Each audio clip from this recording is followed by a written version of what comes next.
Olá pessoal, muito boa noite. Sejam todos bem-vindos aí a mais uma aula nossa. Pessoal, todo mundo me ouvindo bem? Vocês podem me dar o retorno aí do áudio, por gentileza?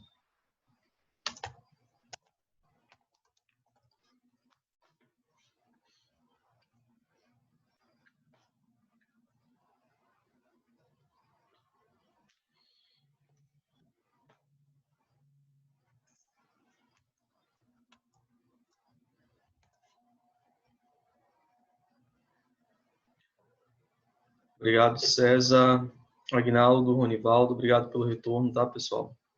Tudo ok com o nosso áudio?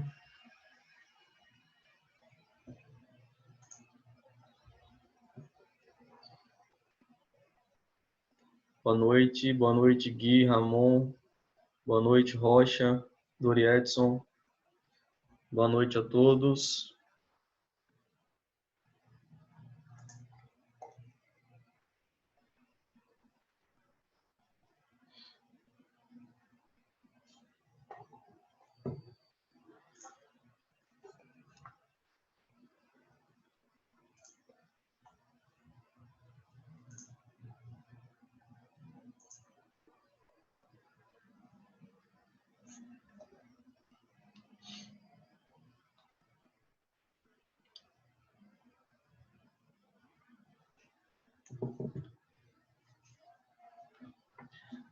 Bom, pessoal, vamos começar?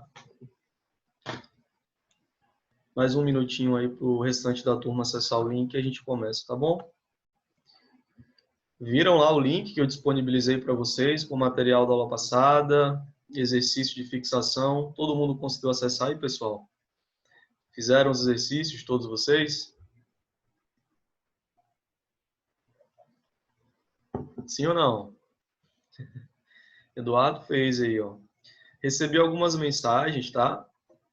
Alguns de vocês resolveram as questões e mandaram para mim. Eu ainda não tive como corrigir, mas vou estar fazendo isso, né, ao longo do final de semana e provavelmente na próxima segunda-feira também.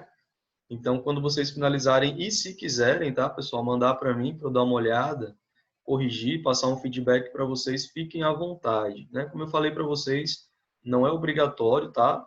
O envio das respostas para mim, isso não vai contabilizar uma nota para vocês, mas, né, eu deixo a critério de vocês, né? Caso vocês queiram mandar para mim a resolução, posso dar uma olhada, corrigir, passar um feedback para vocês. Eu acho que isso também é válido e vai auxiliar na aprendizagem de vocês, né? Então, a gente fica acertado dessa forma aí. Beleza? Quem não conseguiu fazer, está sem tempo, tudo bem, dá tempo fazer ainda, né? A gente está na aula de número 5, temos ainda bastante encontros, né? Vários encontros aqui para frente ainda.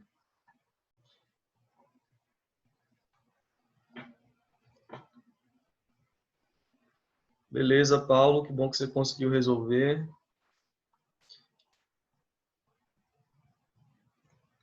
Pessoal, as aulas gravadas, elas continuam disponíveis no portal da instituição, tá? Todos vocês devem estar nos grupos WhatsApp, né? Até porque esse link que vocês estão acessando, ele é disponibilizado lá no grupo, tá? Então, eu acho que eu vou ter que mandar esse link de novo para vocês. O link das aulas gravadas, porque algumas pessoas ainda estão me pedindo isso.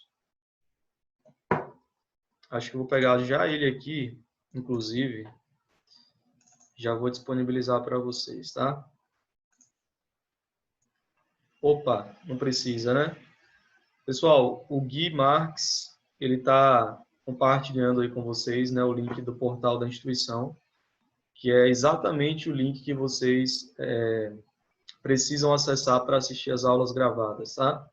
Então, fiquem atentos a esse link. Todo dia seguinte, a aula ao vivo, essa aula vai ser inserida na plataforma para vocês, né? Eu envio ela para o Carlos, que é o nosso suporte, e ele faz a inserção da aula na plataforma. Então, é só acessar esse link com o e-mail e com a senha de vocês, certo? A senha que vocês receberam da instituição, provavelmente foi enviada aí por mensagem para o privado do WhatsApp de vocês, tá? Então, vou até copiar aqui o link que o Gui mandou para vocês e vou mandar novamente, certo? Para que vocês tenham salvo aí. Beleza? Ok. Acho que agora a gente pode começar.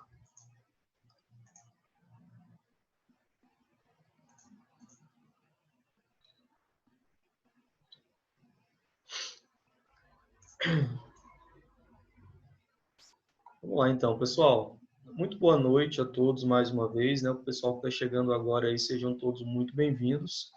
A gente vai estar iniciando aí a nossa aula de número 5 hoje, falando dos tipos de sistemas fotovoltaicos. Na verdade, ao longo das primeiras aulas, tanto a partir das perguntas que vocês me fizeram, como também do material que foi apresentado aqui para vocês, nós chegamos a falar sobre os principais, as principais tipologias, né, dos sistemas fotovoltaicos, que são os sistemas conectados à rede, né, também chamados de sistema on-grid ou sistemas grid-tie, tá, pessoal? E também a outra variação que seria dos sistemas off-grid, autônomos ou isolados.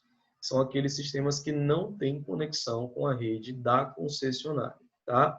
Eventualmente, nós iremos falar também sobre os inversores híbridos, tá? Só que isso aí vai ser feito lá na parte de inversores. E eu vou comentar com vocês de sistemas que fazem aí a mesclagem, né, digamos assim, entre os dois principais tipos, que são os conectados à rede e os que não são conectados à rede, tá? Também chamado de sistemas isolados. Então, na aula de hoje, o nosso foco é apresentar esses sistemas para vocês, só que de uma forma um pouco mais detalhada, né? Apresentando aí, inclusive, os componentes principais desses sistemas, as formas de ligação, tá?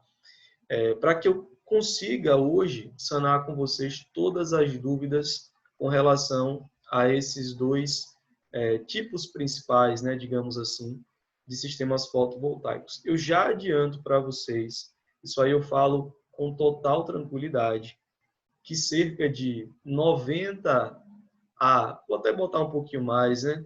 93 a 95% em média aí, dos sistemas fotovoltaicos que vocês irão instalar, né, enquanto estiverem trabalhando, né, como instaladores e integradores fotovoltaicos, serão sistemas conectados à rede, certo? Por que isso, pessoal? Os sistemas que são isolados, né, que não têm conexão com a rede, eles precisam de uma característica especial, que são as baterias, né, os dispositivos de armazenamento de carga. Tá?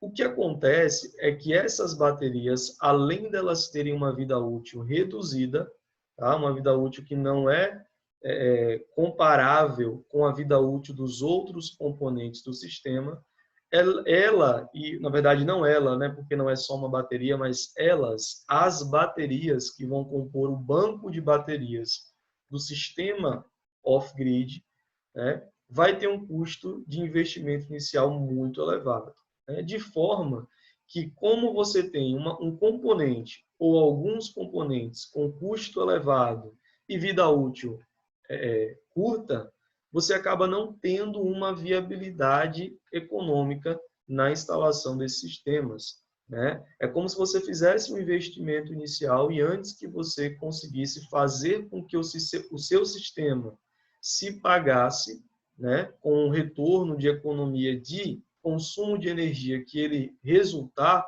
você já vai precisar fazer uma manutenção, no melhor dos casos, aí nos bancos de baterias, ou mesmo uma substituição, né? Então, você nunca teria o seu sistema, nunca teria a situação que acontece com sistemas conectados à rede, que é ter o sistema se pagando sozinho, né? Completamente. Isso dificilmente vai acontecer com sistemas off-grid, a não ser que essa seja a única solução do seu cliente para obter energia elétrica, né? E aí eu trouxe alguns exemplos já para vocês, né? Que são, a gente pode citar aquelas famílias que vivem em áreas muito remotas, isoladas, onde não são atendidas pela rede de distribuição de energia das concessionárias locais. Em casos como esse, a única solução seria um sistema isolado, né, à base de baterias. Claro que, nesse caso, os clientes não estariam interessados ou não estariam procurando, né, uma viabilidade econômica e sim uma forma de obter energia elétrica, né, nas suas casas. Então, existem casos e casos, mas falando proporcionalmente, em termos de demanda de mercado, vocês irão instalar. A grande maioria dos sistemas que vocês instalarão e venderão para os clientes de vocês vão ser sistemas conectados à rede da concessionária, tá? Mas aí, a gente vai começar falando hoje dos sistemas isolados, tá? Que são sistemas off-grid. Então, pessoal, esses sistemas eles são destinados aí a aplicações nas quais a localidade ela não é suprida por um sistema de distribuição, né? Acabei de falar isso aí para vocês agora há pouco. Ou ainda, né, nós podemos utilizar sistemas isolados em aplicações ou finalidades específicas, né?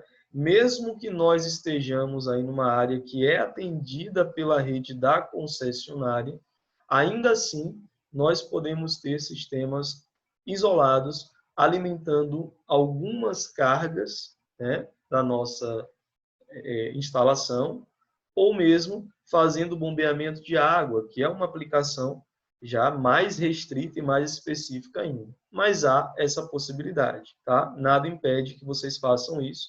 E, na verdade, você vai estar também, né, reduzindo o seu consumo, né, ou pelo menos o valor de consumo de energia que você vai pagar por mês, já que aquelas cargas que vão estar sendo alimentadas pelos sistemas off-grids, elas não vão estar conectadas à rede, portanto, você não vai estar solicitando essa energia da rede da concessionária, reduzindo assim o seu consumo, tá?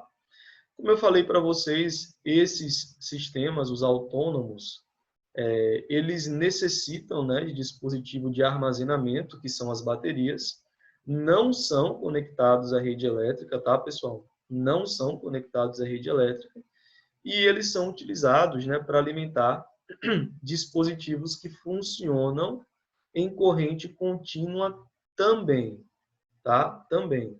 Os sistemas off-grid, eles têm um inversor, assim como o sistema conectado à rede, né? Os sistemas off-grid também vão ter um inversor fotovoltaico para fazer a conversão do sinal de energia em corrente contínua para corrente alternada e dessa forma conseguir alimentar as cargas aí dos clientes de vocês, certo? Porém, em um dos dispositivos, né, na verdade, em um dos componentes desse sistema, que seria o controlador de carga, nós conseguimos já obter uma saída em corrente contínua, caso vocês queiram alimentar alguma carga em especial que funcione em corrente contínua. Tá? A gente pode ter, né, ao nosso redor, tanto cargas que operam em corrente contínua, como cargas que operam em corrente alternada também. Tá? E aí, essa é uma flexibilidade, digamos assim, dos sistemas off-grid. Vocês vão ver já já, né, que o controlador de carga desse sistema ele nos possibilita, né, a conexão e alimentação de cargas contínuas. Bom, de forma geral, nós vamos ter aí, né, o formato de instalação dos sistemas off-grid. Eles vão configurar aí módulos fotovoltaicos, né, formando o arranjo de módulos. A unidade de controle, pessoal, seria o próprio controlador de carga mesmo, né? Como vocês vão ver, ele vai assumir um papel de controle no fluxo de energia aí no sistema. Temos o armazenamento, né, que representa aí as baterias, que são os dispositivos acumuladores de carga, e o usuário, a gente pode entender como sendo todas as cargas que vão estar sendo alimentadas por esse sistema, tá? Todas as cargas do usuário. Bom, a gente pode, como é que eu posso dizer, sintetizar todos os componentes, né, ou pelo menos os principais componentes dos sistemas off-grid nessa lista que está sendo apresentada aí para vocês agora, tá? Módulos fotovoltaicos, pessoal, eles são os mesmos que podem ser utilizados para os sistemas conectados à rede, tá? Alguém me perguntou isso uma vez, professor, para os sistemas off-grid, né, os módulos têm que ser módulos específicos para esse sistema, né, que são diferentes dos módulos utilizados para os sistemas conectados à rede? Não, tá, pessoal? A resposta para isso é não. Os módulos são os mesmos que podem ser utilizados para um sistema, para um tipo de sistema, podem ser utilizados para outro tipo sem problema nenhum, tá? Porém, existem outras diferenças que não são os módulos, tá? As diferenças, elas vão estar na presença do controlador de carga, que vai existir, né, esse componente, como nós vamos ver hoje, no sistema off-grid, mas ele não tem no sistema conectado à rede. Banco de baterias também não, né, por razões óbvias. As baterias vão fazer parte apenas do sistema off-grid. O inversor, pessoal, isso aí é uma informação também interessante para vocês, já me perguntaram isso também. O inversor off-grid, ele não pode ser utilizado também numa instalação conectada à rede, né, de um sistema on-grid, e o contrário também não pode ser feito, né? Eu não posso pegar um inversor on-grid e utilizar numa instalação off-grid, porque, enfim, né, são incompatíveis com os sistemas opostos, tá? Então, o inversor off-grid vai ter as suas características próprias para utilização nos sistemas off-grid e o inversor on-grid também no seu respectivo caso, certo? Suportes, cabeamento e proteções também são dispositivos, né, que vão fazer parte aí dos dois sistemas, né? Nós vamos sempre precisar de um suporte para instalar os módulos em cima deles, cabeamento também, né? E as proteções, que são disjuntores, chaves seccionadoras, fusíveis, DPS, eles vão também fazer parte aí dos sistemas off-grid, tá? Deixa eu só dar uma olhada aqui nos comentários de vocês, porque estão chegando bastante perguntas aqui, antes da gente continuar. Não sei se é algum problema ou só são dúvidas mesmo.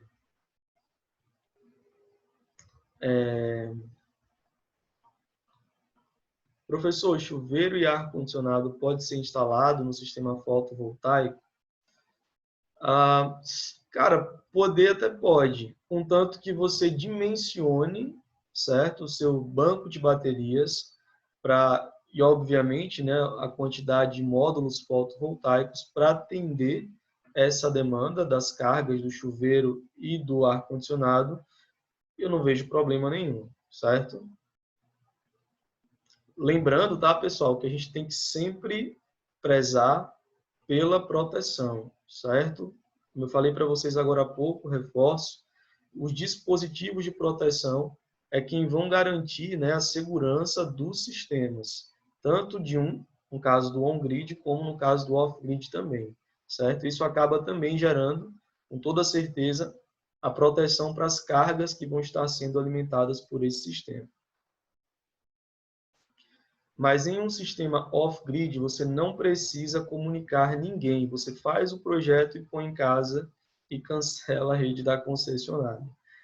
Esse comentário que o Gui fez seria para o caso de um sistema off-grid que atendesse todas as cargas de uma determinada edificação, de uma determinada unidade consumidora. Se você arcar, né, com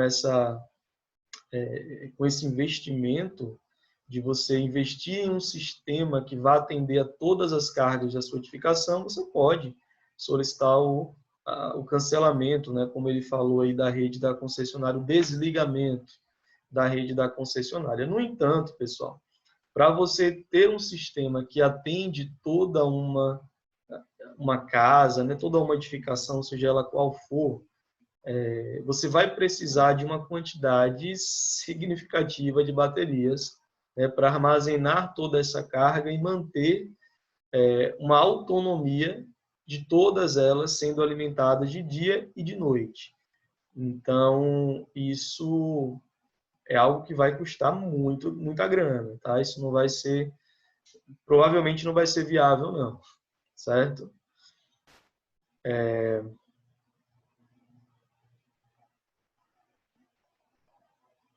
Que mais?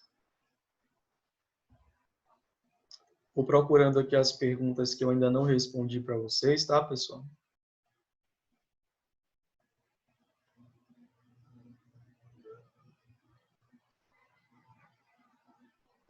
Controlador de carga. Exatamente. Vou mostrar para vocês esse dispositivo, tá? Logo mais. Os pombos podem ser um problema, pois eles costumam ficar muito tempo parados em telhados, e na minha região tem muitos. Na verdade, isso foi uma pergunta, né, do Cláudio. Cláudio, já me perguntaram isso também, né, sobre essa questão dos... não sei, acho que os pombos são considerados pragas, né, pessoal? Eu não tenho certeza disso aí, tá? Essa informação pode não ser a correta. Mas são animais que podem interferir, né, de forma negativa em várias situações, né? No caso dos sistemas fotovoltaicos, se um pombo, por exemplo, ele defeca sobre as placas, né, do sistema fotovoltaico, esse material orgânico depositado na superfície das placas vai gerar um sombreamento e a gente sabe já todos os problemas que são derivados disso. No entanto, como o módulo fotovoltaico, pelo menos durante o dia, ele vai estar bastante aquecido, né? Essa superfície muito quente, ela acaba não sendo confortável para as patinhas desses animais, né? Eles acabam optando por não pousar ou ficar ali andando em cima dos módulos fotovoltaicos. Durante a noite, né, isso não seria um empecilho para eles, né, haja visto que os módulos vão estar no seu processo de resfriamento, mas como eles não, enfim, nunca ouvi nenhum relato, né, pelo menos até hoje não, de pessoas que têm sistemas instalados e por conta desses animais eles tiveram que, enfim, aumentar a frequência de limpeza ou algo do tipo, tá? Então, até aqui, a operação natural do sistema e o aquecimento natural das placas acabam servindo como um repelente natural, né, para esses animais, para essas pragas aí.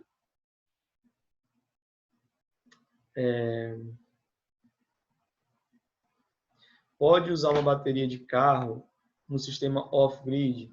As baterias que vocês, as recomendáveis, né, para que vocês utilizem nos sistemas off-grid são as baterias estacionárias, tá, pessoal? Chumbo ácido, ou temos uma tecnologia relativamente mais recente, né, sendo desenvolvida, melhorada, na verdade, e disponibilizada no mercado, que são as baterias de íons de lítio, tá? Mas baterias de carro não utilizo. Bateria de carro tem outro propósito, tá? Uma outra aplicação.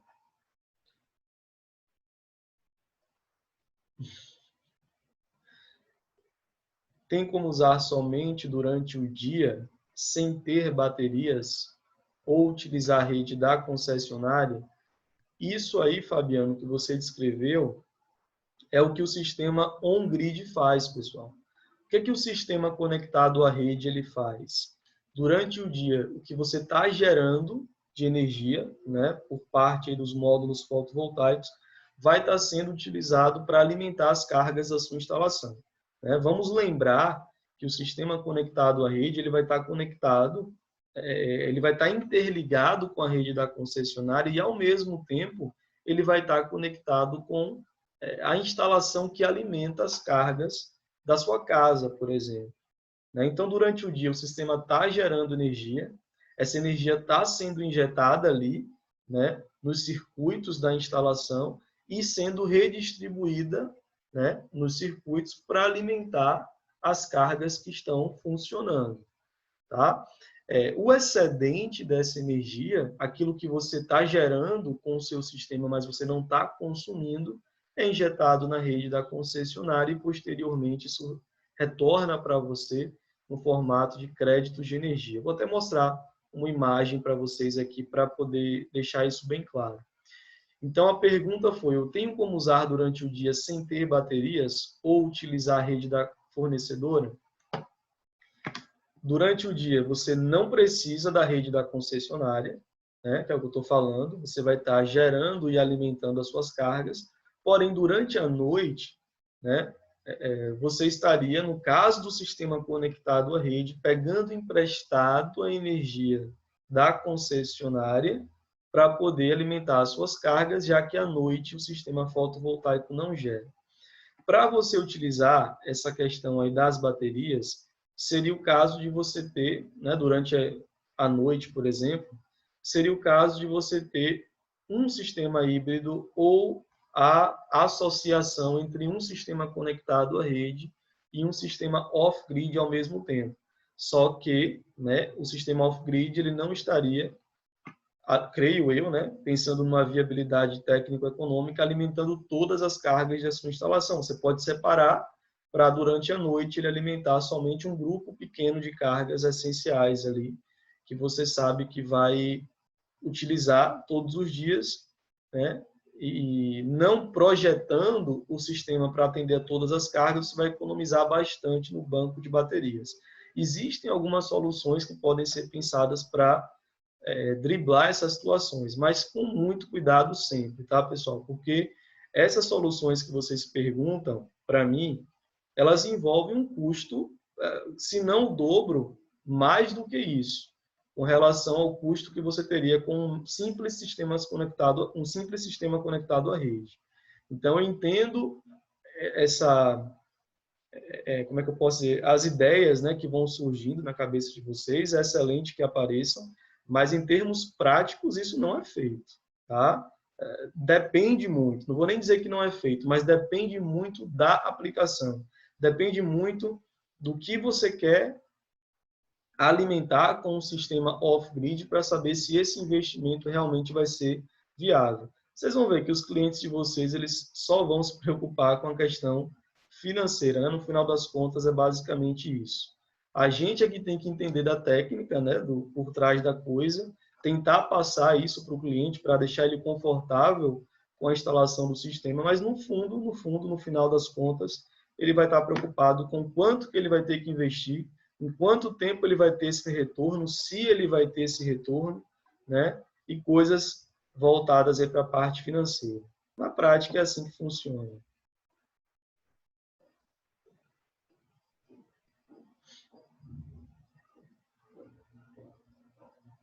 Bom, aqui no Sul as baterias são muito caras. Cara, não é só no Sul, não. Brasil inteiro a gente tem esse problema, né, de custo-benefício com relação às baterias. Quando eu falo para vocês de vida útil reduzida e custo de aquisição elevado, eu estou falando de um custo-benefício que não está saindo em conta para a gente ainda, né? Infelizmente. Ó, deixa eu fazer o seguinte, vou aproveitar esse gancho aí, né, que eu estava pegando para responder a pergunta do colega, e eu já vou mostrar para vocês, pessoal, algo que eu ia mostrar um pouco mais à frente, mas eu acho que seria interessante já para tranquilizar aí vocês quanto às dúvidas de vocês, tá? Pessoal, eu até estou tentando... Bom, depois eu falo sobre isso com vocês. Vamos fazer o seguinte. Primeiro aqui, vamos olhar para essa imagem, tá? Para a gente entender de uma vez por todas como é que funciona, como é que o sistema opera quando ele é conectado com a rede da concessionária, tá? Então, depois dessa explicação, eu espero que todas as dúvidas que vocês tenham com relação a isso sejam sanadas, tá? Essa imagem é bem autoexplicativa. Acompanhem comigo. Eu tenho aqui os meus módulos, tá? Fotovoltaicos. o meu inversor, certo? Tenho aqui as cargas da minha instalação, do meu consumidor, que podem ser televisão, geladeira, aspirador de pó, iluminação, ar-condicionado, chuveiro, né? Todas as cargas que estão sendo alimentadas pela rede elétrica. E aí o meu sistema fotovoltaico, nesse caso, ele está conectado com a rede da concessionária, né? Tanto é que ele recebe essa denominação justamente por isso. O outro componente que faz parte do sistema e nós temos que ter para o sistema conectado à rede é o medidor bidirecional. O medidor bidirecional ele vai ser instalado pela concessionária, tá? Vocês não vão fazer a instalação desse componente. Quando o profissional da concessionária vier fazer a inspeção do sistema e liberação do sistema, geralmente é nesse momento que ele faz a instalação, aí, na verdade, a troca do medidor comum que existe na sua casa ou na casa do seu cliente pelo medidor bidirecional. O que o medidor bidirecional tem que o medidor comum não tem? O medidor bidirecional, pessoal, ele vai contabilizar tanto o que o seu sistema está injetando na rede, como o que você está pegando emprestado da rede, por exemplo, durante a noite, para alimentar as cargas da sua instalação. Tá? Essa primeira situação que nós temos representada aí é o sistema gerando. A geração está em 100 watts nominais, né? E o consumo de todas as cargas da edificação nesse momento também está em torno de 100 watts. O que isso quer dizer? Que tudo que o meu sistema está gerando está sendo utilizado para alimentar as cargas da minha instalação. Em outras palavras, eu não estou utilizando nada da concessionária, certo? Nessa primeira situação, não estou utilizando nada da concessionária, né? Nenhum tipo de fornecimento de energia. Nessa segunda situação, vamos imaginar aí, pessoal, por exemplo, que eu desliguei esse aparelhinho aqui de TV antigo, que tinha um consumo relativamente baixo. O meu sistema, nessa segunda situação, ele continua gerando 100 watts. Vocês estão vendo aí, a geração está estável, né? Ela não está variando muito em torno disso. Porém, eu reduzi o meu consumo. Eu não estou mais consumindo os mesmos 100 watts que o meu sistema está gerando, tá? Não existe essa equiparidade de geração e de consumo.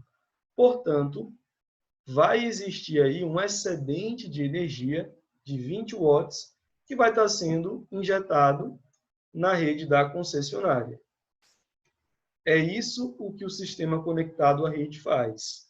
Quando existe uma quantidade de energia que o sistema está gerando, mas você não está utilizando para alimentar cargas, você vai injetando isso na rede e essa energia vai ser utilizada pela rede da distribuidora para alimentar outros consumidores, né? Essa seria a segunda situação. Temos ainda a terceira situação. Essa terceira situação, a gente pode imaginar ela como sendo o momento em que o céu começa a ficar um pouquinho carregado de nuvens, né? Nuvens essas que nós já sabemos, elas representam uma forma de bloqueio da radiação solar, chegando dessa forma, pessoal, menos radiação nos módulos. Se está chegando menos luz nos módulos, luz solar, isso quer dizer que os módulos estarão gerando menos, tá? Aqui eles vão passar a gerar apenas 50 watts, né, de 100. Caiu para 50, metade, só que o meu consumo ele continua em 80 horas.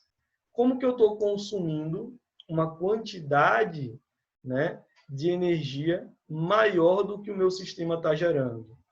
Essa situação só é possível porque os 30 watts que faltam para complementar esses 50 e conseguir atender as cargas da minha instalação, eles vão ser fornecidos pela rede da concessionária, certo? Lembra que eu falei para vocês, no caso anterior, nós estávamos injetando na rede uma quantidade excedente de energia. Nesse caso, a gente está pegando emprestado, porque o nosso sistema não está conseguindo gerar tudo o que a nossa demanda precisa naquele momento específico, certo? Então, eu pego emprestado e o medidor bidirecional também vai contabilizar isso aí. E a última situação, que seria o pior caso, entre aspas, seria durante a noite. Qual é a situação que nós temos durante a noite? Os meus módulos não geram energia, não tenho luz solar, então não tenho geração, e tudo o que eu preciso em termos de energia elétrica, pessoal, para alimentar as cargas da minha instalação no período noturno, seja iluminação ou qualquer outra coisa, vai estar sendo, essa energia vai estar sendo provida pela rede da concessionária, somente, que é o que vocês estão vendo aí na imagem. Eu tenho zero de geração, então tudo que eu estou consumindo, que são os 80 watts, estão sendo fornecidos e supridos pela rede da concessionária. Por isso que a gente fala, né? Pessoal, por que vocês continuam pagando uma taxa de disponibilidade? Essa taxa de disponibilidade está relacionada com o fato da distribuidora continuar disponível para te atender nesses períodos aí de baixa demanda do sistema fotovoltaico ou de nenhuma demanda no caso da noite. Então, essa disponibilidade que tem que haver, que tem que existir, seria a disponibilidade que vai estar incumbida aí na taxa de disponibilidade que você continua pagando, mesmo quando você tem o sistema conectado à rede. Meus queridos, no final do mês, esse medidor bidirecional aqui, ó, que vai ter contabilizado tudo que você pegou emprestado da rede e tudo que você deu para a rede de energia, ele vai fazer um balanceamento disso. O ideal é que esse balanço seja positivo para todos os clientes, que você tenha mais energia injetada na rede do que consumida da rede. Então, você vai ter um balanço positivo, né? Esse balanço positivo vai gerar créditos de energia, né? Esses créditos de energia são válidos por até 5 anos e vocês poderão utilizar para abater nas futuras faturas de consumo, né, do seu cliente, ou mesmo, pessoal, ou mesmo em uma outra unidade consumidora, desde que ela esteja cadastrada no mesmo CPF ou CNPJ, no caso da pessoa jurídica, e esteja dentro da mesma área de concessão da concessionária, tá? Então, essa energia excedente, né, que se transforma em créditos, pode ser utilizada dessa forma, certo? Bom, isso seria o funcionamento do sistema conectado à rede, né, ou sistema on-grid. Então, deixa eu só concluir aqui as informações sobre o sistema on-grid, porque depois a gente volta para falar do off-grid e concluir essa parte de tipos de sistemas, tá?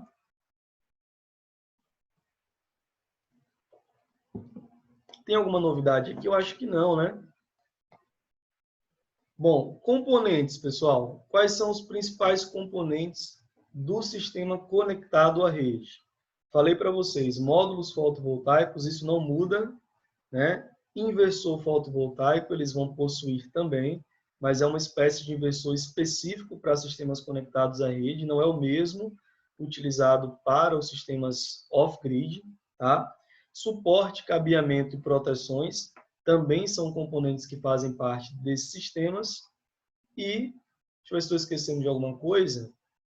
Não, né? Módulo, inversor, suporte, cabeamento, proteções, e é isso, né? Esses são os principais componentes do sistema on-grid, que é uma composição, né, de equipamentos mais simples do que o sistema off-grid, né? Nós não vamos ter, nesse caso, baterias, não vamos ter controlador de carga, né? Então, é um sistema mais enxuto nesse sentido, tá?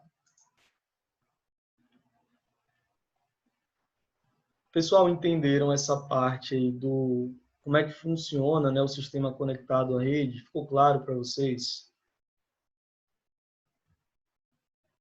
Professor, podemos usar os dois sistemas em uma só instalação? Teria algum exemplo desse tipo de instalação? Pode, e foi o que eu falei para vocês anteriormente, né? Acho que eu acabei explicando isso. Existe um custo desse medidor bidirecional para o cliente? Diretamente não, tá? Isso aí vai ser arcado, essa substituição é responsabilidade da concessionária, como eu falei para vocês, só que pensando aí de forma geral, né, todo o custo que eles têm, eles acabam dando um jeito de repassar aí para os consumidores, e isso acaba sendo revertido para a gente de alguma forma. Mas custo direto, vocês não vão ter com essa substituição, não.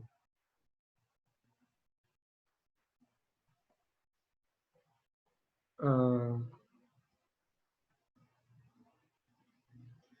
professor, com o sistema conectado à concessionária, tem como armazenar energia? Já respondi isso. Vamos para a próxima. No inverno, então, gerando menos energia, em um dia chuvoso, como é? Já respondi isso também nas aulas passadas, tá, pessoal? Inverno ou dias nublados, o sistema continua gerando energia, ele não vai parar de gerar. No entanto, ele vai estar gerando a níveis menores do que ele estaria se tivesse operando aí, né, com dias de céu limpo, né, céu aberto, por exemplo. Mas quanto à geração, não vai haver nenhum impacto drástico, né? Ele continua gerando, certo? E se o sistema foi corretamente dimensionado, mesmo com baixa geração, você vai conseguir abater exatamente o valor de consumo do seu cliente, porque isso vai levar em consideração todos os créditos que você gerou e ainda não consumiu, aí você consome nesses meses onde a geração foi mais baixa, né? Tudo isso aí tem que ser levado em consideração na hora de dimensionar corretamente os sistemas.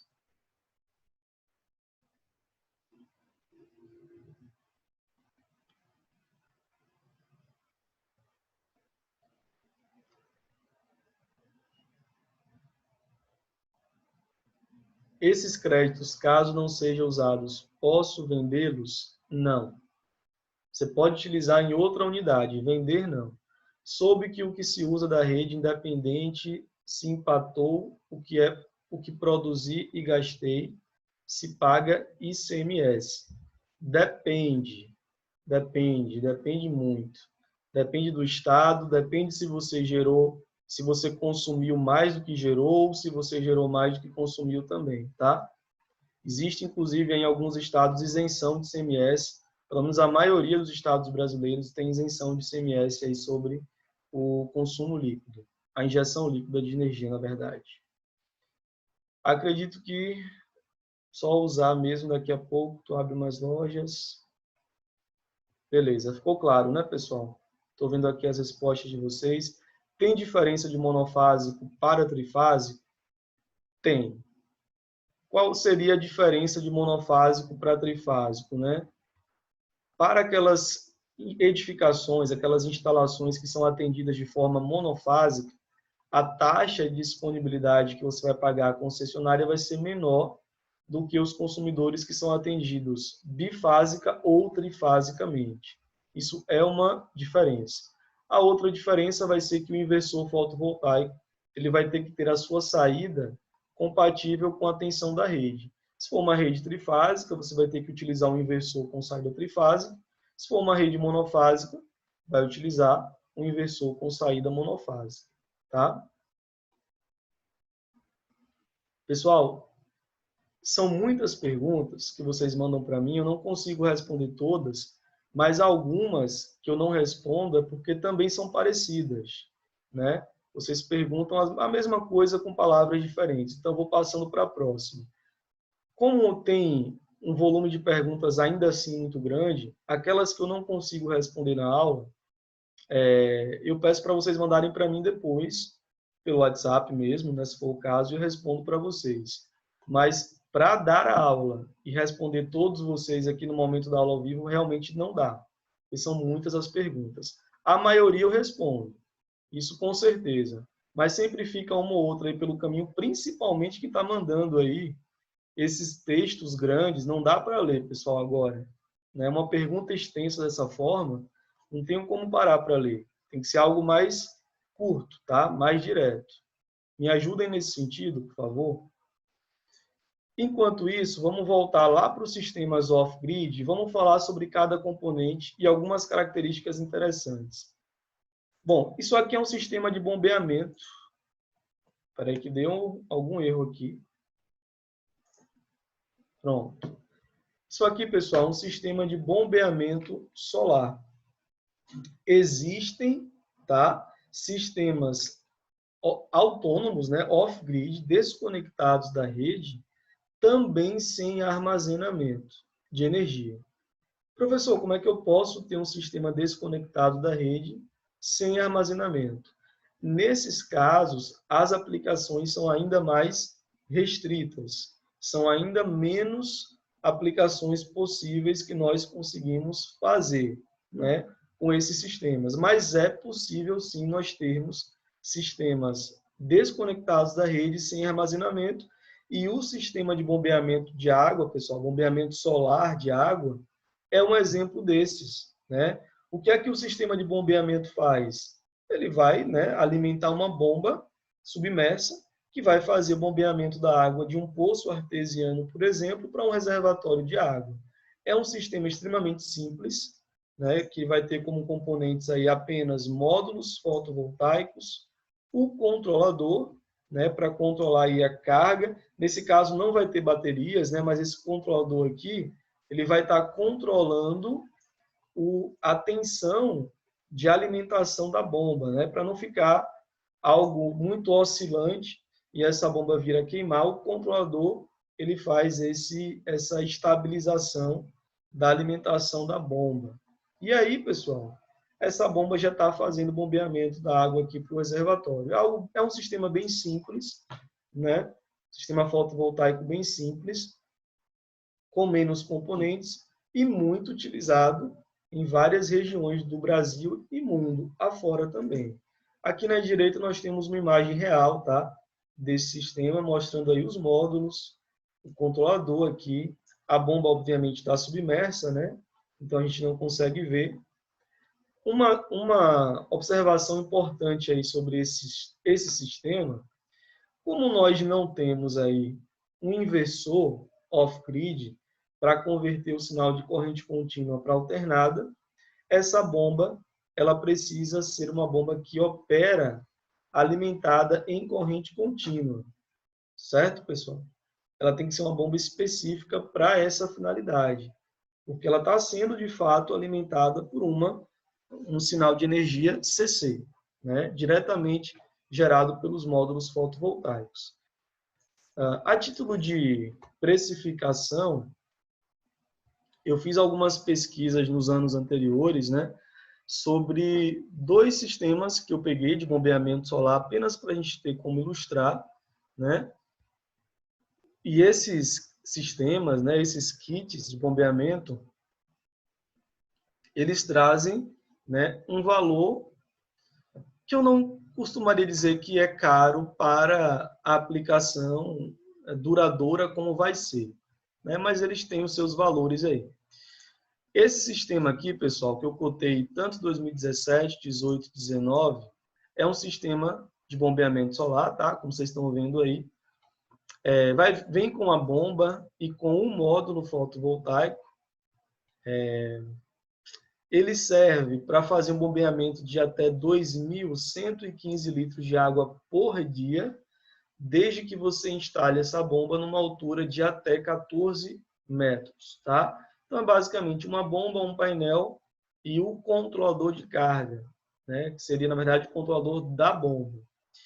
2017 estava R$ 817, depois caiu um pouquinho, né? 2018 para 688, e lá para 2019 ele voltou para a faixa dos R$ 800 novamente, né? O segundo sistema, o segundo kit aqui, ele é um pouquinho mais caro, porque essa bomba vai ter uma capacidade um pouco maior, uma potência maior, e vai precisar de uma placa a mais do que o sistema anterior. E, além disso, né, o próprio custo da bomba em si acaba aumentando o custo do sistema, né? Então, pessoal, Nesse segundo kit aí, 2015 estava custando R$ 4.600. Agora, em 2018, ele já baixou bastante para 1.228. Né? 2017 estava R$ 2.000 e quase R$ 2.400. Né? Bom, não tenho valores de 2020 nem 2021, né? Não cheguei a pesquisar. É importante que a gente pesquise e faça esse exercício, mas esses valores já servem para você ter uma noção, pelo menos, né? Pelo menos quanto a esses sistemas de bombeamento, tá?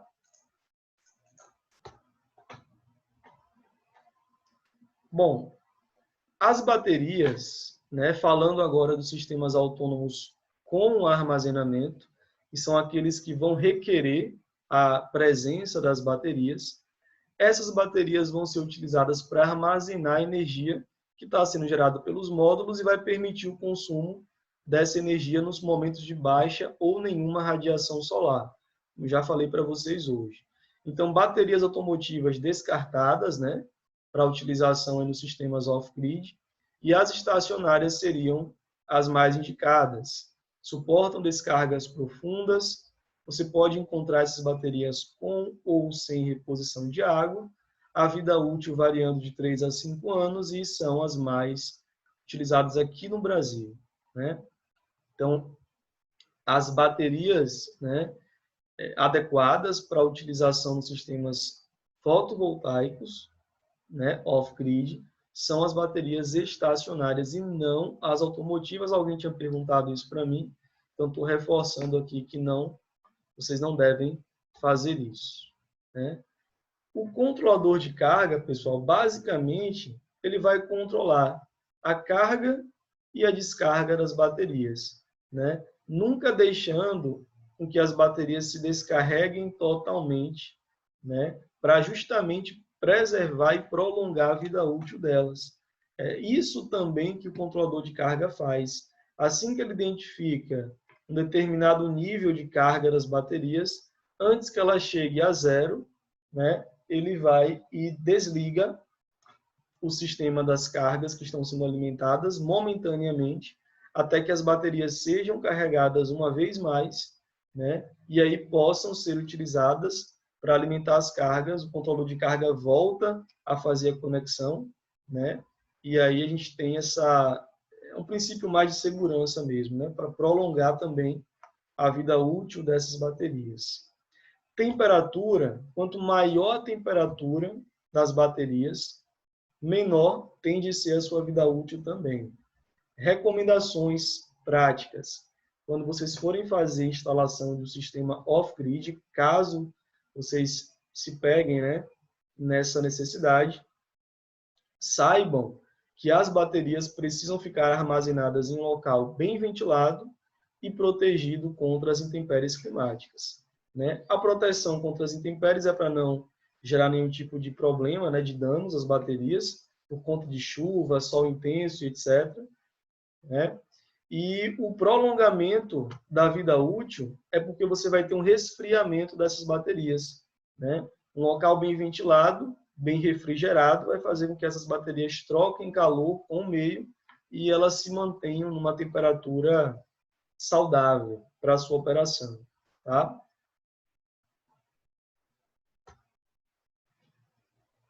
Controlador de carga. Como eu falei para vocês, pessoal, ele vai proteger as baterias contra descargas excessivas. Ele não vai deixar chegar no 0%, perdão. Antes de chegar em 0% de carga, assim que o controlador identifica mais ou menos 20% de carga nas baterias, ele faz uma desconexão por baixa voltagem, LVD, né? É um procedimento, um processo automático, né, que o controlador de carga ele vai assumir para que você não tenha a descarga total das baterias. Aí, pessoal, o sistema vai voltar, né, a carregar as baterias normalmente, já que elas estão desconectadas da geração, então a gente vai voltar a ter somente a carregamento das baterias. E assim que o controlador identifica 80%, né, cerca de 12,5 volts, no caso desse exemplo, ele faz uma reconexão do banco de baterias. Então, aquilo que ele fez antes para proteger desconexão dos bancos de baterias, das cargas, ele volta a fazer aqui o contrário, né? Uma reconexão desse banco de baterias, porque agora, com essa quantidade de cargas, já é seguro, em termos de saúde da bateria, que ele faça essa reconexão. Tá? Aqui algumas imagens, né, de alguns controladores de carga que eu trouxe para vocês. As funções deles: carregamento e descarregamento das baterias, operam normalmente com 12, 24 e 48 volts e são controladores mais sofisticados, né? Possuem o recurso de rastreamento do ponto de máxima potência. Na verdade, não todos, né? O que eu queria dizer para vocês é que apenas os mais sofisticados, né, os controladores mais sofisticados, eles vêm com esse recurso de rastreamento do ponto de máxima potência do módulo, que eu já falei para vocês também. Tá? Espero que vocês se lembrem desse aspecto aí, né? Rastrear o ponto de máxima transferência de potência do sistema para as cargas, para a rede, né? Bom, os modelos eles estão aí para vocês conhecerem, mas tem uma imagem. Primeiro essa, depois eu mostro a outra imagem, tá? Onde vocês conseguem ter uma visão mais clara das conexões que são feitas aí entre os componentes de um sistema conectado à rede. Eu tenho os meus módulos, né? Ou módulo ou conjunto de módulos, conectados no controlador de carga. Nós vamos ter no controlador, pessoal, uma entrada específica para os módulos. Tá? Temos no controlador também a saída para conexão com as baterias, né? Que são os dispositivos aí que vão estar armazenando carga, né, para esses sistemas. E nós temos também a saída do controlador, que vai para o inversor, ou você pode também alimentar algumas cargas em corrente contínua, certo? Não tem mistério, é como se fosse um cérebro, né, do sistema fotovoltaico, o controlador. Ele vai organizar, né, gerenciar essas cargas aí do sistema e trazer segurança, que talvez também seja algo aí, talvez não, né? Com toda certeza é algo muito importante. Segurança para manter a integridade dos equipamentos e dos usuários da instalação. A outra imagem vem depois ainda. Inversor off-grid, pessoal, além de converter uma energia em corrente contínua para corrente alternada, os inversores off-grid eles vão ter como características principais, na sua saída, forma de onda compatível, né, com a tensão de alimentação das cargas.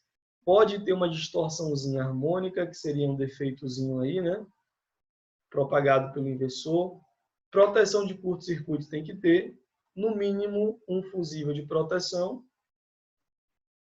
E, em alguns casos, também ocorre a proteção de reversão de polaridade, né, em alguns inversores off-grid. Essa imagem é uma imagem interessante, né? É mais um diagrama de ligação. Só preciso... Deixa eu pintar aqui, pessoal, essas tomadas representando o quadro, porque isso me dá agonia.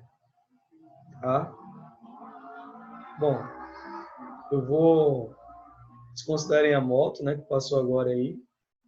E considerem que isso aqui é um quadro, tá? Uma simbologia para um quadro de distribuição. Bom, o que é que vocês estão vendo aqui? Controlador de carga aqui, tranquilo na dele, sendo alimentado na sua entrada pelo conjunto de módulos. Inclusive, esse modelo aqui, modelo da Solar, ele é bem intuitivo, que ele já traz até o desenhozinho do módulo onde você tem que conectar. Vem aqui, conecta. O que mais? Os outros dois terminais aqui centrais do controlador de carga devem ser conectados às baterias para fazer né, o armazenamento da energia gerada nos bancos de baterias. Essas baterias vão estar, a energia gerada por elas, conectado a um inversor off-grid. Esse inversor, ele pode ter a sua saída sendo injetada num barramento de um quadro de distribuição, talvez, né, de uma edificação. E tudo que estiver ligado a esse quadro vai estar sendo indiretamente alimentado pelo sistema off-grid, certo? Isso é uma aplicação. Tem até uma outra saída aqui de mais ou menos 12 volts, né, do controlador, caso eu quisesse alimentar alguma outra carga aí com essa saída. Mas, de forma geral, é uma instalação bem simples. Claro que aqui está uma explicação mais simplificada, não falei para vocês ainda o que é e como a gente faz a instalação dos suportes, né, de fixação dos módulos fotovoltaicos, né, toda essa parte mecânica que é importante. Mas fora isso, pessoal, os principais componentes estão mostrados aí, né, e as devidas explicações, né, sobre as instalações também. Não é a última vez que a gente vai falar sobre isso aqui no curso. Isso aí vocês podem ter certeza. Bom, com relação aos tipos, né, onde eu queria tirar dúvidas de vocês e explicar, a gente finalizou. Antes de eu abrir o outro slide, para dar continuidade no próximo tópico, né, do nosso curso, que é um tópico essencialmente de segurança, eu vou voltar e responder mais algumas perguntas de vocês aí, que vocês colocaram no nosso chat, tá bom?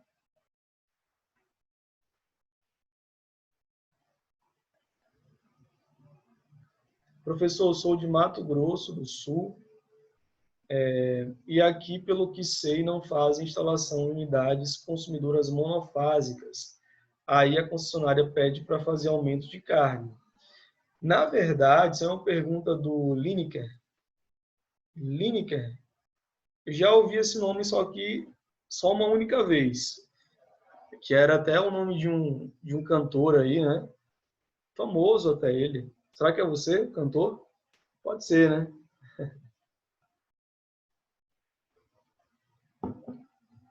Bom, Lineker, o que acontece? Isso você está dizendo que é uma exigência da concessionária da tua cidade. Eu recomendo esse caminho, mesmo quando não há essa exigência. Por quê? Atenção aí a 127 monofásico ou 220. Em cidades, em regiões onde a tensão entre fase e neutro é 127 volts, a gente precisa,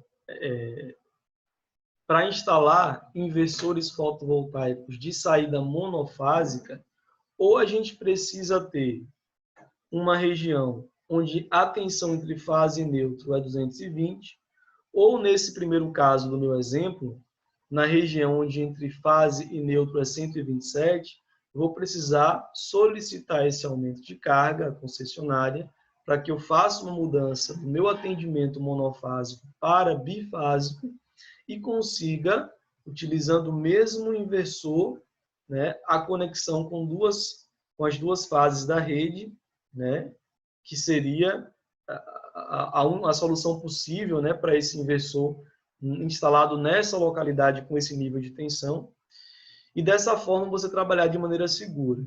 O que algumas pessoas têm feito, algumas empresas, não sei se já falei isso aqui para vocês, é instalar transformadores na saída dos inversores. Então, a saída que seria 220, você passa por um transformador, reduz para 127, conecta com a rede monofásica. Evitem isso, pessoal, evitem isso, tá? Quando você insere o transformador no sistema, né, fotovoltaico, fazendo essa interface com o sistema fotovoltaico, você pode estar inserindo outros problemas no seu sistema, certo? Isso não é interessante, não. Tentem evitar. Embora algumas empresas optem por fazer essa instalação, né, do transformador como parte integrante dos sistemas fotovoltaicos, eu não recomendo que vocês façam isso. Então, eu recomendaria a mesma coisa que a concessionária lá na região do Lineker está exigindo, que seria um aumento de carga, e você conseguiria ter uma conexão mais adequada entre o inversor e a rede.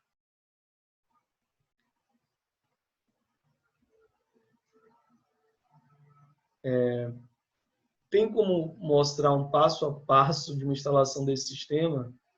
O que é que seria esse passo a passo? Imagens reais? Rapaz, eu não tenho um vídeo que mostre a instalação de um sistema off-grid do zero até o final.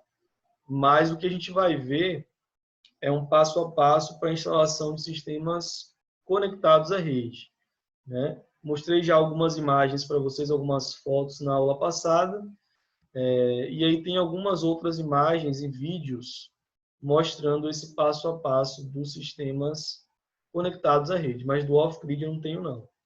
Confesso aí a vocês que esse passo a passo do off-grid eu não tenho. Professor, a quantidade de baterias seria de acordo com o que cada módulo consegue gerar? Sim, a capacidade de armazenamento das baterias tem que estar de acordo com a capacidade de geração dos módulos. Porque dessa forma você vai ter uma compatibilidade entre uma coisa e outra, né?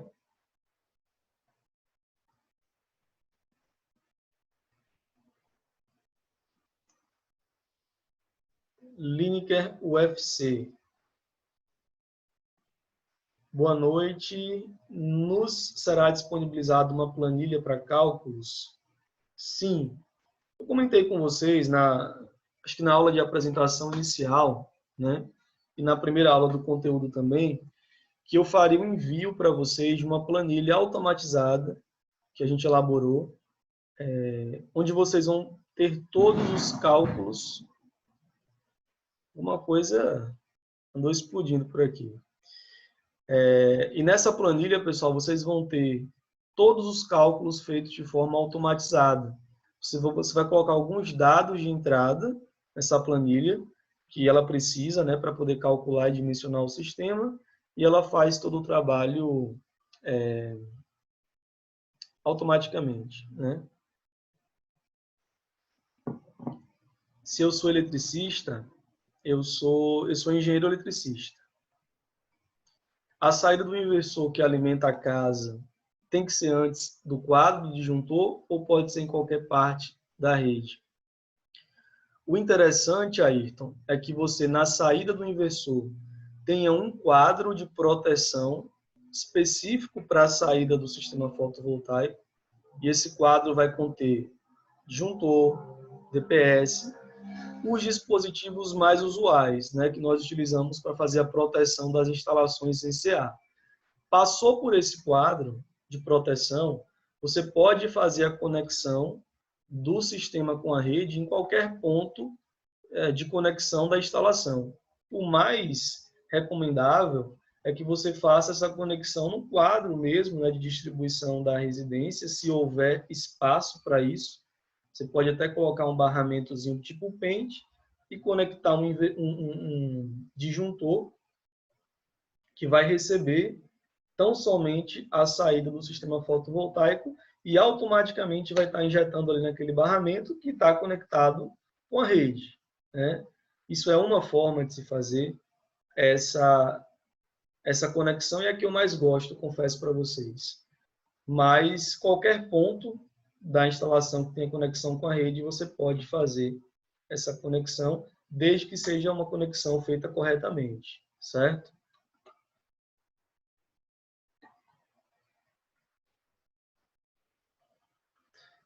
Pronto, eu vou... Em um sistema 220, o controlador seria esse da imagem ou outro, pois nessa imagem a saída é mais ou menos.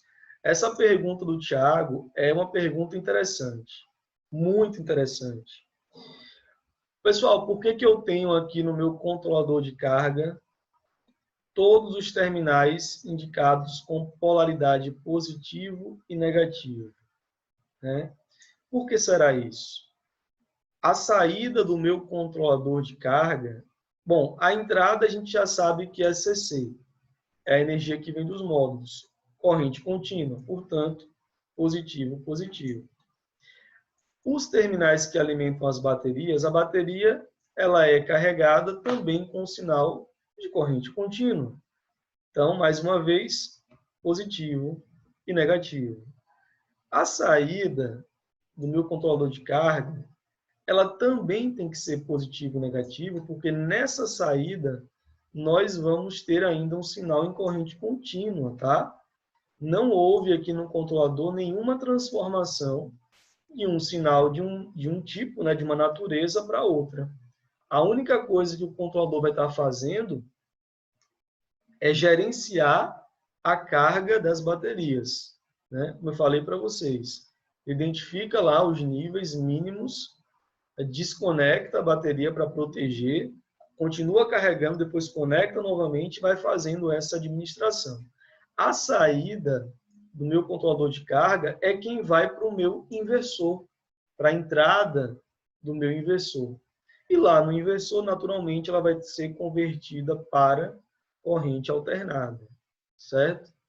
Então, por isso que tudo aqui é positivo e negativo, porque está tudo recebendo ou entregando um sinal em corrente contínua, certo?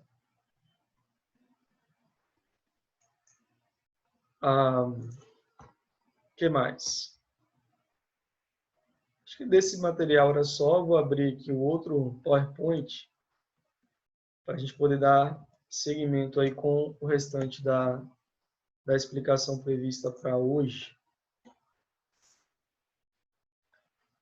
Pessoal, me dê só um minutinho para eu poder abrir aqui o outro material, tá? Por favor.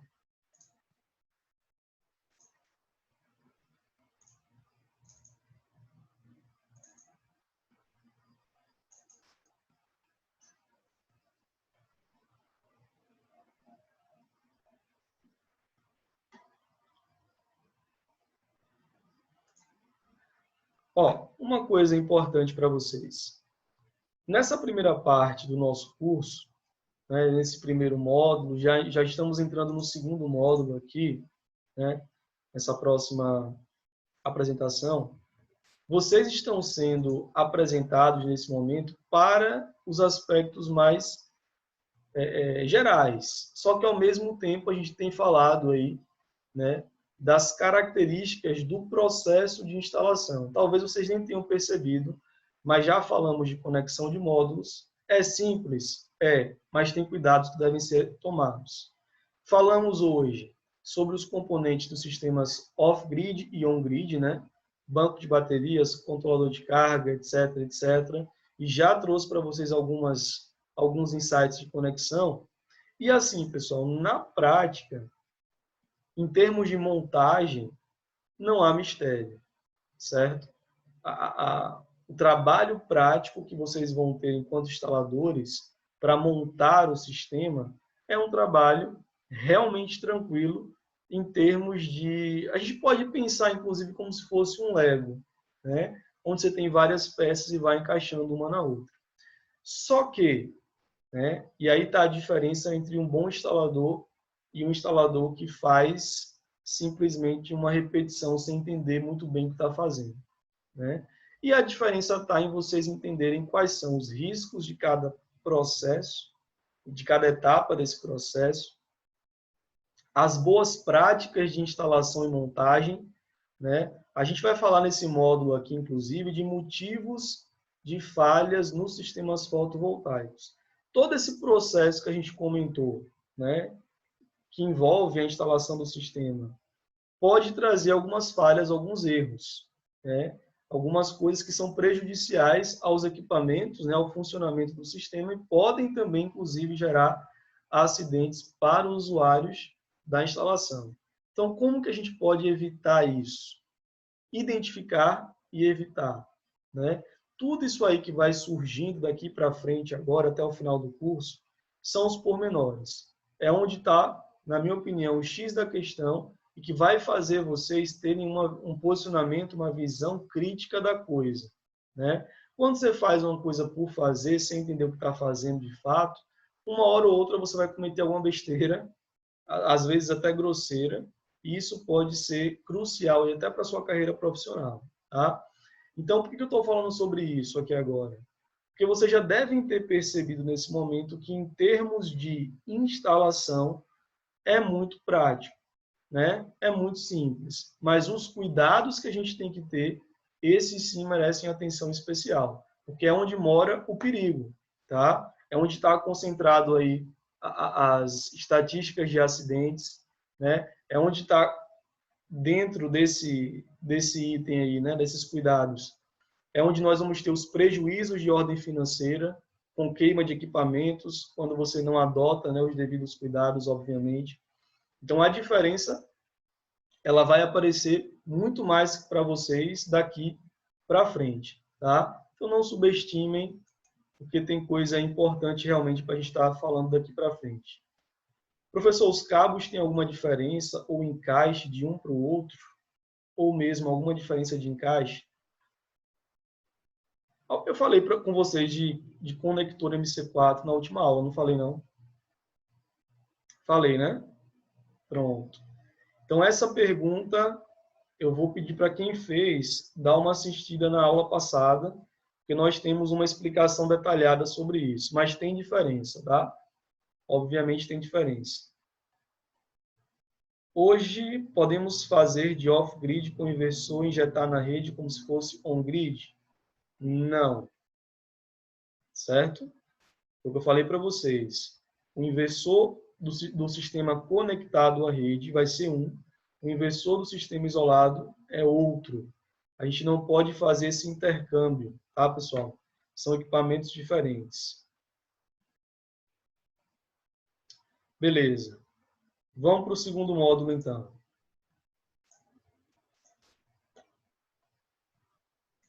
Pessoal, nesse segundo módulo, a gente vai começar falando de algumas normas técnicas e eu vou fazer, né, naturalmente, uma referência às normas NR10, NR35 e algumas normas da ABNT.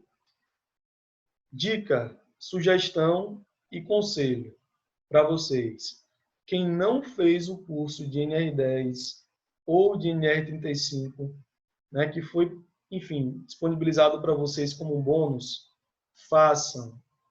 Façam porque são dois cursos, duas certificações que o instalador fotovoltaico precisa ter, certo?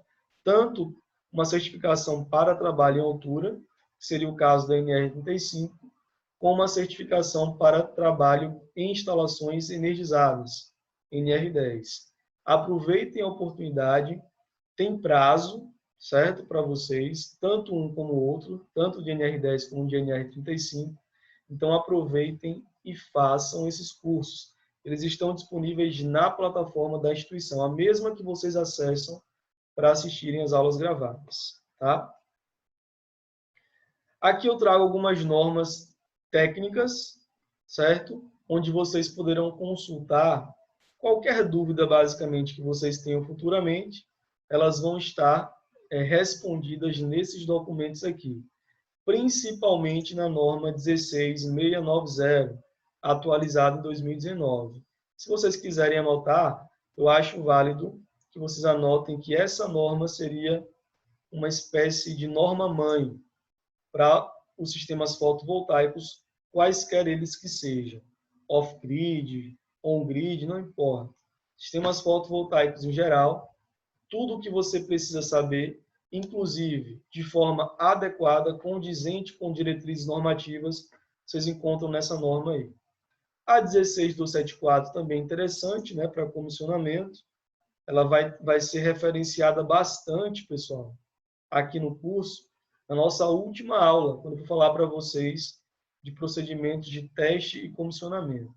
E tem a 5419, que ela vai ser útil para alguns casos, muito mais do que para outros, porque ela trata de uma proteção mais robusta contra descargas atmosféricas, né? São os famosos sistemas SPDA, Sistemas de Proteção contra Descargas Atmosféricas.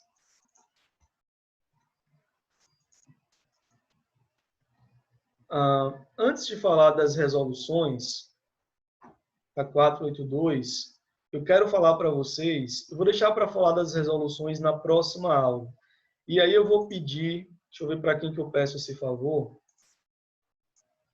Vou pedir para o Gui, que por alguma razão ele ficou tímido, começou a comentar menos, mas brincadeiras à parte, Guilherme, por gentileza, na próxima aula, no comecinho, você pode me lembrar de voltar na parte da Resolução Normativa 482. Eu não vou falar sobre ela hoje, eu quero falar de segurança hoje com vocês, noções de segurança. Então, se você puder, por gentileza, me lembra na próxima aula, pode ser? Não estou te vendo, não, tá? Aí você digita aí para mim, se estiver de boas. Qualquer pessoa, na verdade, pode me lembrar, pessoal. Estou só colocando o Guilherme para a gente ter um ponto focal mesmo, tá? Beleza. Obrigado, Gui. Olha só, noções de segurança nas instalações fotovoltaicas. Já que eu comecei a falar, né, da NR10 e da NR35, vamos aproveitar esse restante da aula de hoje para falar sobre essas normas de segurança, falar de EPIs que vocês vão precisar utilizar para a instalação da maior parte dos sistemas e falar dos aspectos mais importantes de cada uma dessas normas, tá? A NR10, como eu falei para vocês, ela vai tratar de instalações e serviços que envolvam eletricidade. Qualquer instalação elétrica, qualquer serviço que deva ser feito em uma instalação elétrica deve ter um profissional atuando, sendo que esse profissional tenha a certificação de NR10. Essa certificação vai trazer para vocês o conhecimento, pessoal, dos procedimentos mínimos de segurança que vocês devem adotar para trabalhar com essas instalações de modo o mais seguro possível. Então, o que é que você vai aprender com a certificação da NR10? Primeiro, trabalhar com instalações preferencialmente desenergizadas. Na certificação de NR10, vocês vão aprender uma sequência, né, de várias etapas, que inclusive está no item 10.5.1 lá da norma, se eu não me engano, para que vocês sigam etapas, primeiro, segundo, terceiro, quarto, quinto, né? E aí, a partir dessas etapas, vocês garantam que a instalação está desenergizada, certo? E aí você consiga trabalhar de forma segura e de forma que não haja risco de que aquele ponto da instalação que você está trabalhando ele sofra uma reenergização no momento da atividade que configuraria um acidente, tá? Isso é o principal da norma. Só que, obviamente, tem outras informações adicionais também de igual importância que vocês vão estar aprendendo lá nessa certificação. A NR10 ela é aplicável a empresas públicas, privadas e também a profissionais autônomos. Se você tem a intenção de ser um profissional autônomo, saiba que essa norma se aplica a você também. Na prática, o que a gente vai encontrar bastante aí são profissionais autônomos que não têm a certificação, porque, no final das contas, eles acabam sendo aí a empresa, o funcionário e o órgão fiscalizador da empresa, né? Na verdade, ele é a própria empresa. Então, por essa razão, por não haver ninguém ou nada que esteja ali, né, fiscalizando como deveria ser, esse profissional acaba se desleixando e, enfim, né, descuidando dessa preocupação que deve existir, tá, pessoal? Mesmo profissional autônomo deve ter a NR10. Aqui alguns conselhos para vocês, né? Não vou nem estar passando sobre todos eles, eu quero só chamar a atenção de um dos itens. O primeiro acidente pode ser o último, tá? Esse cuidado que a gente fala nessa parte de norma de segurança é que vocês podem se acidentar se os cuidados não forem tomados. E o primeiro acidente, pessoal, a gente nunca sabe, principalmente quando envolve eletricidade. Pode ser o último. Não vale a pena arriscar essa roleta russa aí, não. Responsabilidades quanto ao cumprimento da NR10. No caso das empresas que vão contratar vocês e vão exigir que vocês tenham essa certificação, o cumprimento ele vai ser de responsabilidade tanto do profissional, de vocês, como da própria empresa. Cada um com a sua parcela de responsabilidade, obviamente. Tá? NR35, trabalho em altura. Pessoal, a NR35, assim como a NR10, para instalações elétricas, ela vai trazer para vocês uma série de requisitos mínimos e procedimentos que vocês vão precisar seguir para trabalhar em níveis de altura de 2 metros, né, do solo ou mais. Na verdade, 2 metros de altura acima do nível do solo já configura um trabalho em altura e já seria o caso, né, da necessidade do profissional conhecer e ter a certificação da NR35, certo? Bom, as quedas em altura são uma das causas mais comuns de acidentes, né? Eu mesmo já ouvi relatos de colegas próximos que trabalham na área, de que se acidentaram ou quase acidentaram, né? São os famosos quase acidentes. Então, não é conversa fiada. E, infelizmente, eu conheço um profissional, que, na verdade, ele era funcionário de um colega de trabalho, que tinha uma empresa de energia fotovoltaica, que acabou falecendo por conta de uma queda, né, de um telhado, porque ele simplesmente estava fazendo a instalação no telhado sem cinto de segurança, sem linha de vida, sem talabarte, sem um mínimo, né, que garantisse a proteção dele contra uma eventual queda. E acabou que ele caiu, sofreu um traumatismo craniano e aí, infelizmente, passou dessa para uma melhor, né? E eu não quero que ninguém aqui, obviamente, né, passe por esse tipo de situação. E a gente pode evitar isso, pessoal, com o mínimo de cuidado, que é adotando as diretrizes, os procedimentos da NR35 e adotando também a utilização de alguns equipamentos de proteção individual específicos para trabalho em altura. O que eu preciso de EPI, né, para realizar o meu trabalho em altura, fazer a instalação do meu sistema de forma segura? Cinto de segurança, ou cinto paraquedista, como queira chamar, o talabarte.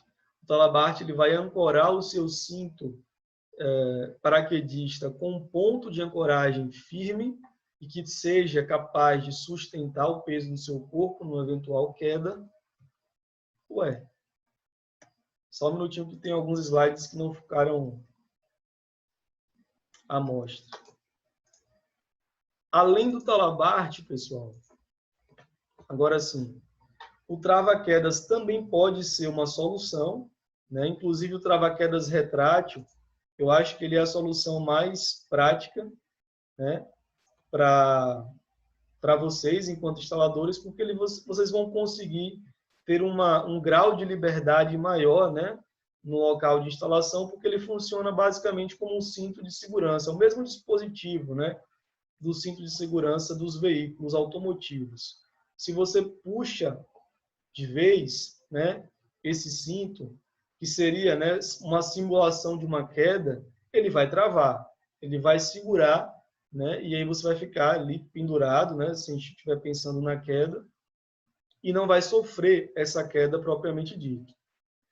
Mas para a movimentação no campo, na área de trabalho, né, enquanto você está fazendo a instalação da estrutura, suporte e fixação dos módulos e tudo mais, você consegue ter um grau de liberdade bastante grande, né, em toda a área de instalação com esse tipo de dispositivo, tá?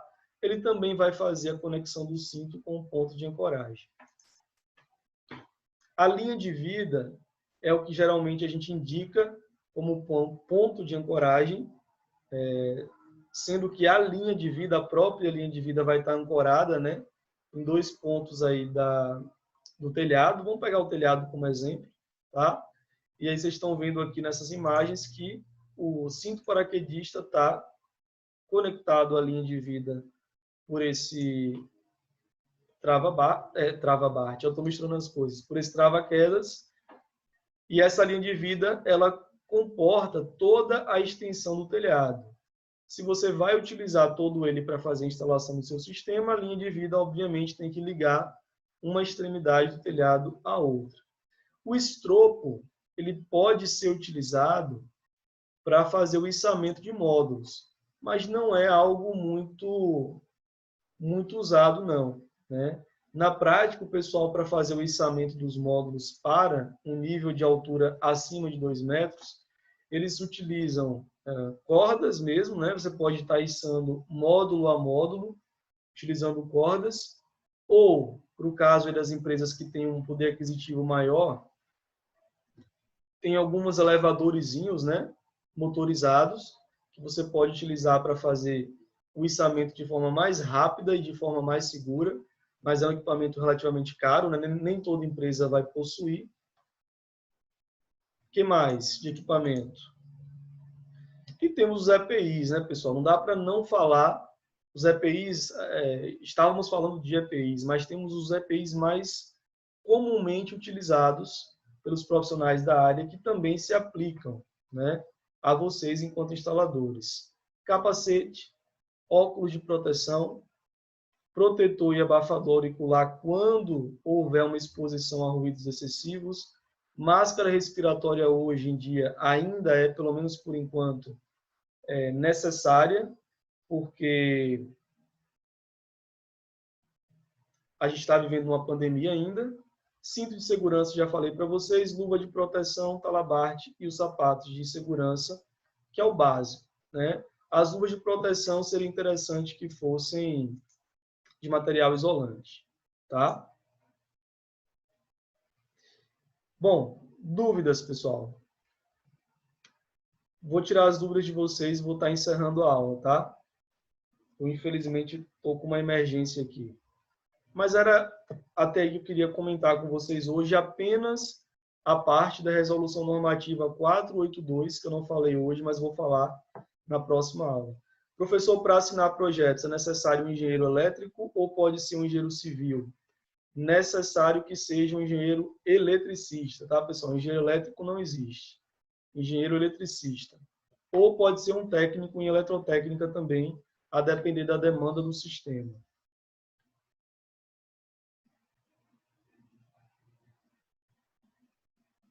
Quem quiser fazer a instalação de um sistema conectado à rede, precisa sim entrar em contato com a concessionária e passar por toda a burocracia chamada de homologação do sistema. Vocês têm que enviar uma série de documentos, esses documentos têm que ser aprovados, e aí esse trâmite ele tem que ser feito, né? Vocês encontram essa lista de documentos no próprio site das concessionárias locais aí de vocês. Você pode ver as normas no Google, com toda certeza. Você pode baixar as normas, mas a certificação, não, né? A certificação você tem que passar por um treinamento, certo?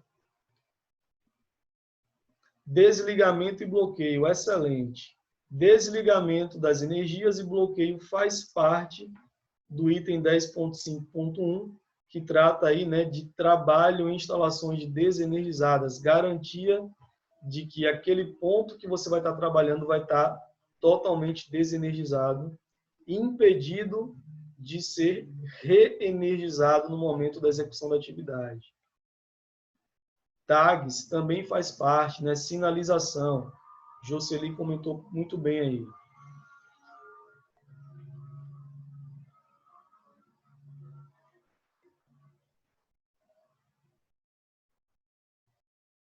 Toda segurança é viável, identificação também, além de tags, uso de cadeados juntos para que não haja rearme do seccionador.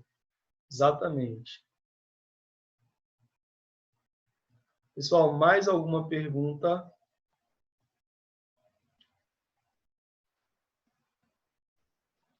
Tem bastante comentários aqui, né, de vocês falando entre si, mas eu acho que de pergunta mesmo.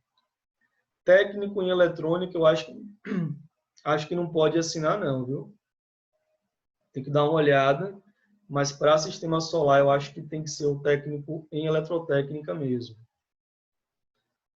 Que o técnico em eletrotécnica pode assinar projeto com demanda de até 800 kVA. Como posso comprar esses materiais? Vou precisar de um CNPJ? Olha, para comprar os EPIs, não. Mas para comprar os kits fotovoltaicos, junto aos fornecedores, Se você tiver um CNPJ, vai ser muito mais fácil. Como pessoa física, vai dar um pouquinho de trabalho aí para vocês, tá? Isso é interessante, essa pergunta é interessante porque é um problema prático, né? O pessoal que quer trabalhar como autônomo fazendo todo o processo, né? Desde a venda até a instalação, pode estar enfrentando, tá? Pessoal, por hoje é só, tá? A gente vai estar encerrando por aqui. Na próxima aula a gente vai dar continuidade. Eu acho não, tem exercício para mandar para vocês nesse final de semana. Então não deixem acumular, né? Quem não fez ainda os exercícios anteriores, vão fazendo já antes do sábado, preferencialmente, para que quando eu mandar esse material para vocês, não fique muita coisa aí acumulada para um final de semana só, tá? No mais, uma boa noite a todos, bom descanso. Quaisquer outras dúvidas que eu não tenha respondido para vocês, mandem no meu WhatsApp, que daqui para amanhã eu respondo vocês, tá? Valeu, forte abraço, fiquem com Deus e até a próxima.